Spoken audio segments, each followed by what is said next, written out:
Hello everyone, আসসালামু আলাইকুম। একজন মুসলমান হিসেবে কি আপনি জানেন বিশ্বের মানুষের মধ্যে কত পার্সেন্ট মানুষই মুসলমান? মুসলিম জনসংখ্যা বলতে বিশ্বে ইসলামের অনুযায়ী লোকদের সংখ্যা বোঝায়।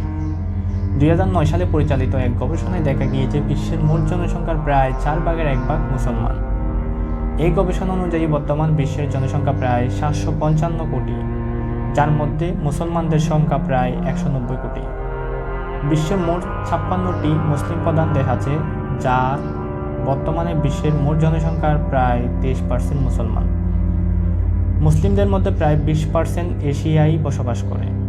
ইন্দোনেশিয়ায় প্রায় 20 কোটি 30 লাখ মুসলমান বাস করে, যা বিশ্বের মোট মুসলিমের জনসংখ্যার প্রায় 13%। পাকিস্তানে 17 কোটি 40 লক্ষ, ভারতে 17 কোটি 72 লক্ষ, বাংলাদেশে 16 কোটি 98 লক্ষ 28,911 এবং ইরান ও তুরস্কে 7 কোটি 40 লক্ষ মুসলিম বাস করে। এই 6 দেশে বিশ্বের মুসলিমের জনসংখ্যা প্রায় 53%। যদি 99% অ্যাভারেজে হিসাব করা হয়, বাংলাদেশে থাকবে শীর্ষে মুসলিম প্রধান দেশে। এরকম ইনফরমেটিভ ভিডিও পেতে রুকন মিডিয়া ইউটিউব চ্যানেলটি সাবস্ক্রাইব করে রাখুন, পাশে থাকা বেল আইকনটি ক্লিক করে রাখুন। ধন্যবাদ সবাই।